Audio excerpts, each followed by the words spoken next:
life has been much better in this year doing the meditation every morning from the getting into the vortex. And even the most sort of places that always got me out the most do so less and less. And in time, they won't be able to touch you at all because there won't be any signal coming from you. So there won't be anything for them to hook up with. And you'll say, where did all that crappy life go? Where'd it go? I don't know if I'll recognize myself, but I suppose it doesn't matter. I guess part of what's happening is I'm reevaluating everything that's sort of coming in, and I'm starting to okay, I'm not going to watch that TV show. I'm going to turn that radio off right now. I'm not going to listen to that. Doing that more and more. And we call it the later gator exercise. Yes, I hear your voice saying that, and yes, and but I still some sort of need things to keep me engaged. I'm not. So because the creative process is 3 steps. Step 1 is ask, and the contrast helps you do that. We're not asking you to stop living or stop expanding. We're just asking you to put it within balance and let your allowing be a much stronger part of your focus than your sifting through contrast. For most people, it's way out of whack the other way. Well, and the thing that isn't clear to me is what to reject yet. Because stories, TV shows, everything involves people being out of the vortex too, right? I'm sort of at this point where you have to rely on the way you feel. So let's say that you're at this place where you're feeling considerably better and you know it. And you are consciously attributing it to allowing your vortex to tune your frequency up so you can feel that your point of attraction has improved, and you know that. And that is such music to our ears when you consciously recognize what's going on. That is a wonderful thing. So now here you stand, feeling much, much better, and saying to yourself, logically, I don't want to withdraw from life. I want to be hip. I want to be aware of what's going on. I want to be able to have some conversations with some other people about some things that are happening.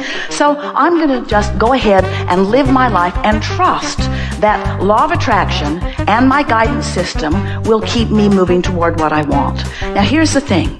When you get completely tuned so that you are chronically a vibrational match to all of the things that you want and to all of the things that are in your vortex, you won't have hard decisions to make because law of attraction won't dish up to you a bunch of choices that are really broad in their vibrational spectrum.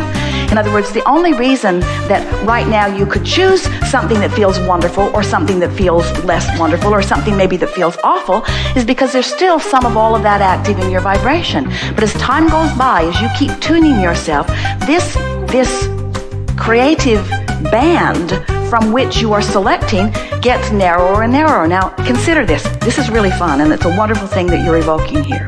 So, knowing what you know and knowing about all of the possible things that you could attract, let's consider the possible world that is out there waiting to play with you. And let's call over here the things less wanted, least wanted, and over here the things most wanted. So, as you've been listening to the meditation CD, and all kinds of possible experiences are there. There's murder and mayhem, there's carjacking, there's people not paying you what they owe you, there's all kinds of things that you don't want, and then there are joyful experiences and wonderful rendezvous and all kinds of things that you do want. All in this spectrum of possibilities for you. So you've been listening to your meditation CD, and now what you've done is let's say you listen to it every day and you have been making lists of positive aspects. You've changed this spectrum from here, which includes maybe some of everything, to here, which includes maybe some frustrating things and some really wonderful things, but none of that other stuff is even available to you given what you've moved your vibration to. Now, let's consider it another way. Let's say that you are someone who wants to be very objective and who really wants to understand the world and wants the world to understand you. So you focus upon what you want that's in your vortex, so you keep this part of creation open to you, but you focus on the real world. You watch those movies, you watch those television programs, and you talk about them with others, so you keep that part active in your vibration too. So you keep some of it all out. Now let's say that you've been watching those things, focusing on what's not going right, joining the picket line somewhere, protesting about something, and you stop meditating for a while. Now your spectrum changes like this, so that these wonderful things that were available to you now are out of your range, because what's chronic within you now is down here. What happens to most people, most of you, bless your hearts, you keep this active and you keep this active and you keep this active and you keep this active and you keep unwanted active and you keep wanted active, and then you ask a question like this. Then your question is, it's there and I'm constantly faced with the decision of choosing.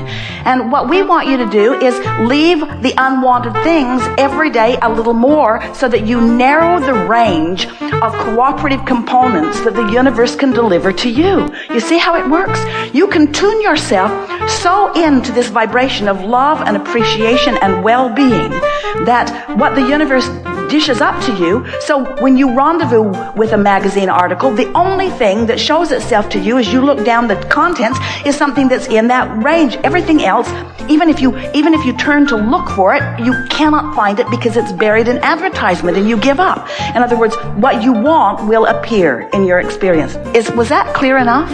There are people who you know who are so beating the drum of unwanted things that even though their vortex exists and their inner being is here and this bright and beautiful world of possibility is there for them, they've tuned themselves so into the frequency of injustice and unwanted that is the range that law of attraction divvies up. And so everywhere they turn, something else yucky happens to them.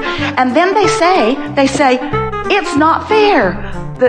God isn't blessing me, or the universe isn't fair to me, or you must have some kind of an edge that I don't have. And what you want to let everyone know who's willing to listen is, it's a vibrational edge that you've practiced yourself in to accomplishing. So we really are not advocates of being objective at all. If we were standing in your physical shoes, we would not weigh the pluses and the minuses, the pros and the cons. We would weigh the pluses and the pros and the advantages and the positive aspects. We would practice them and practice them and practice them and practice them. And with every day you practice, this is what happens to your vibrational, to the world of probabilities. It narrows.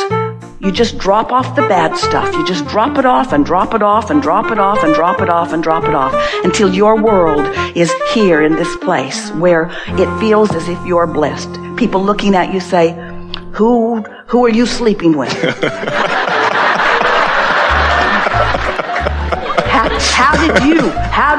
How do you get these favors? Why do you get all the favors? And you say, I don't get all of them. I don't get all of them. I just get my fair share of them. Yeah. I just get the favors that I have asked for and that I have found vibrational alignment with. And I have given up my objectivity.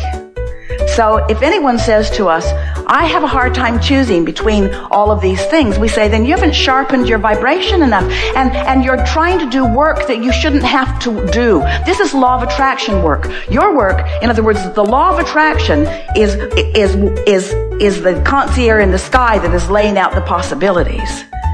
You see, it would be like, Esther likes to watch House Hunters. She likes to watch the Home and Garden show, especially the international one, because she can see so much of the world from inside where people are living. But can you imagine if you went to someone in anywhere and you told them, I have $1 million I want to spend on a house, and I'm ready to go. Show me some houses, 20 possibilities or 3 possibilities, and I will pick from among them. And they showed you slums and $50,000 houses. You would say, you're not giving me the selection that I wish to choose from.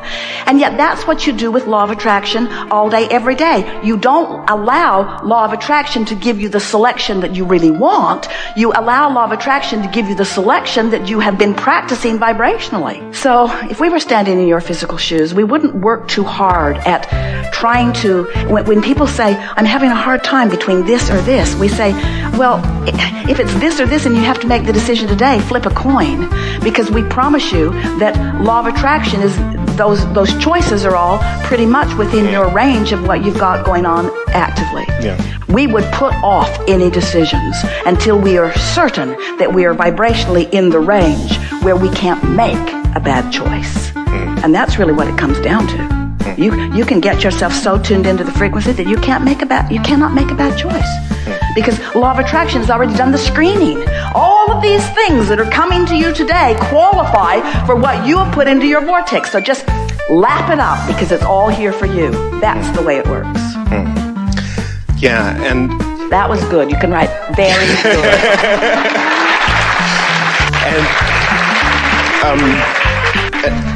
And at the last workshop, there was this thing about sort of milking being in that vortex, in this pure positive energy as much as possible. Well, we talk about that.